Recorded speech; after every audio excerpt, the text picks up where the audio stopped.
Hello students, this is the next question given on our screen. Question कह रहा है in a pure semiconductor crystal of Si, if antimony is added, then what type of extrinsic semiconductor is obtained? ठीक है, मैं आपको पहले एक diagram दिखा देता हूँ जिससे आपको चीज़ें समझ में आ जाएंगी। यहाँ पे बस Si की जगह जर्मेनियम दिया है तो आप कंफ्यूज मत होना। देखो, और एंटीमनी की जगह आर्सेनिक दिया है। ये जो आपका ग्रुप नंबर 15 है, नाना, पाटेकर, ऐश्वर्या, सब, बिंदास, इनके आउटर मोस्ट में 5 इलेक्ट्रॉन हैं तो ये पेंटावेलेंट इम्प्योरिटी है। अगर इसको अपन किसी इंट्रिंसिक सेमीकंडक्टर में ऐड करते हैं, जैसे अब यहाँ क्वेश्चन में ठीक है आपका एसआई दिया है और यहाँ पर एंटीमनी मतलब एसबी दिया है, बट यहाँ पर क्या दिया है, जर्मेनियम दिया है और आर्सेनिक दिया। आर्सेनिक भी देखो उसी ग्रुप 5 में। तो अगर अपन किसी पेंटावेलेंट इम्प्योरिटी को ऐड करते हैं एक सेमीकंडक्टर में, तो ये जो पेंटावेलेंट एटम है ये एक एटम को रिप्लेस करेगा यहाँ सिलिकॉन के। ठीक है, यहाँ मैं सिलिकॉन कर दे रहा हूँ, ठीक, ऐसा ही कर दे रहा हूँ, कंफ्यूज ना हुआ। एक एटम को रिप्लेस करेगा और उसके 4 नए बॉन्ड फॉर्म करेगा। अब क्योंकि 5 इलेक्ट्रॉन है, क्योंकि ग्रुप 15 में है, तो एक इलेक्ट्रॉन फ्री हो जाएगा। अब यही फ्री, हर एटम एक फ्री इलेक्ट्रॉन दे रहा है, तो ऐसे मिलियंस और बिलियंस ऑफ एटम वो होते हैं, तो बहुत सारे फ्री इलेक्ट्रॉन बन जाते हैं और ये बन जाता है एन टाइप सेमीकंडक्टर, जिसमें मेजॉरिटी कैरियर आपके इलेक्ट्रॉन होते हैं। ठीक, कह रहा है draw the energy band diagram. अब सुन लो, एनर्जी बैंड डायग्राम भी आपको पता है, 3 उसमें होती हैं चीज़ें, एक होता है वैलेंस बैंड, एक होता है कंडक्शन बैंड, और वो तीसरा होता है forbidden energy gap. Valence band क्या होता है? वैलेंस बैंड मतलब जो भी वैलेंस इलेक्ट्रॉन है, वैलेंस इलेक्ट्रॉन, वैलेंस इलेक्ट्रॉन क्या होते हैं? Electrons present in outer most orbit. उनकी जो एनर्जी रेंज होती है, उसका जो बैंड बनता है वो है वैलेंस बैंड। कितनी एनर्जी पोजेस करते हैं भाई, हर इलेक्ट्रॉन डिफरेंट डिफरेंट करेगा पोजेस, ऐसा नहीं सब सेम करेंगे। उसके बाद नेक्स्ट आता है कंडक्शन बैंड। कंडक्शन मतलब इलेक्ट्रॉन फ्री हो गया, तो आपने देखा है मेटल में जैसे हर हल्का सा रूम टेम्परेचर बढ़ता है तो इलेक्ट्रॉन फ्री हो जाते हैं।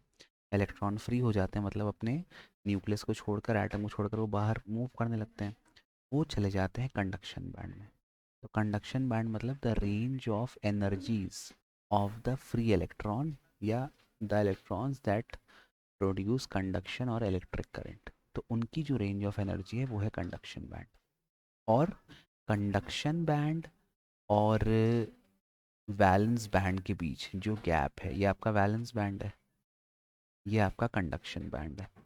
इसके बीच ये जो गैप है, ये होता है फॉरबिडन एनर्जी गैप। ठीक, अब जब पेंटावेलेंट इम्प्योरिटी ऐड करते हैं किसी सेमीकंडक्टर में, तो ये एक एक्स्ट्रा इलेक्ट्रॉन फ्री हो जाता है। अब ये जो एक्स्ट्रा इलेक्ट्रॉन है ये कंडक्शन बैंड के बहुत नियर लाई करता है। मैं आपको इसका, एक मिनट सॉरी, मैं आपको इसका डायग्राम दिखाता हूँ, ज़्यादा आपको क्लियर हो जाएगा। You will be able to do it very easily. आप देखो पेपर में अगर इतनी सारी चीज़ें लिख के आओगे ना जितना अच्छे से, उतने अच्छे आपको मार्क्स में। तो when you are writing an answer, या तो एकदम क्लियर कट हो कि भाई ऐसा है ऐसा है, नहीं तो मतलब अगर आप पॉइंट टू पॉइंट लिख रहे हो तो एकदम अच्छे से लिखो, और अगर आपको नहीं बनता तो आप एक्सप्लेन भी कर सकते हो। ऐसा ना, कोई इंग्लिश का पेपर नहीं कि वर्ड लिमिट प्रेस्क्राइब्ड है, किससे ज़्यादा अपन नहीं लिख सकते, अपन लिख सकते हैं। ठीक, देखो ये डायग्राम,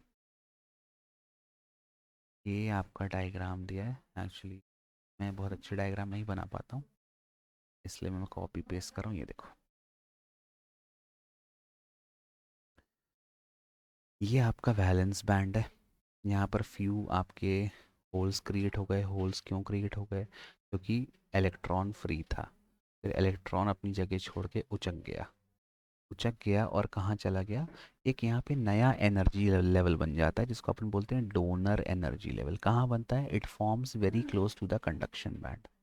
और इस ये एनर्जी गैप कितना होता है? 0.01 इलेक्ट्रॉन वोल्ट। अब ये एनर्जी गैप बहुत ही छोटा है, मतलब रूम टेम्परेचर पर भी जो इलेक्ट्रॉन है वो एनर्जी गेन करेंगे और इस डोनर एनर्जी लेवल से कूदकर कंडक्शन बैंड में चले जाएंगे और इलेक्ट्रिसिटी कंडक्ट करने लगेंगे। तो ध्यान रखना, एन टाइप सेमीकंडक्टर में डोनर एनर्जी लेवल फॉर्म होता है and it is formed very close to the conduction band. Similarly अगर P type semiconductor P type semiconductor दिया होता, तो पी टाइप में अपन क्या ऐड करते हैं, ट्राईवेलेंट इम्प्योरिटी, जैसे गैलियम, है ना, बी बोरॉन वो वाला ग्रुप 13 बलगा इंटी, है ना, बैगन आलू गाजर इन थैली, उसको ऐड करते हैं ट्राईवेलेंट को, और एक होल बनता है। और पी टाइप सेमीकंडक्टर में क्या बनता है बेटा, पी टाइप सेमीकंडक्टर में आपका एक्सेप्टर एनर्जी लेवल बनता है जो कि वैलेंस बैंड के बहुत करीब होता है, ठीक है, और उसका भी एनर्जी गैप आपको ऑलमोस्ट 0.01 इलेक्ट्रॉन वोल्ट होता है। तो ये वैल्यूज़ आपको याद होनी चाहिए, ये पता होना चाहिए कि डोनर एनर्जी लेवल कब किस में बनता है, और दूसरा आपका फिर एक्सेप्टर एनर्जी लेवल किस में बनता है। तो these are the things that you will have to remember. ठीक, तो पहला पार्ट तो अपना हो गया। तो कौन सा सेमीकंडक्टर बनेगा, एन टाइप। एन टाइप में मेजॉरिटी चार्ज कैरियर कौन होते हैं, इलेक्ट्रॉन होते हैं। अब देखो सवाल में दूसरा पार्ट बोला है, हाँ, तो ये मैंने आपको बना के दिखा दिया। I hope this question is clear to you. Thank you for watching, bye bye, keep loving, keep supporting.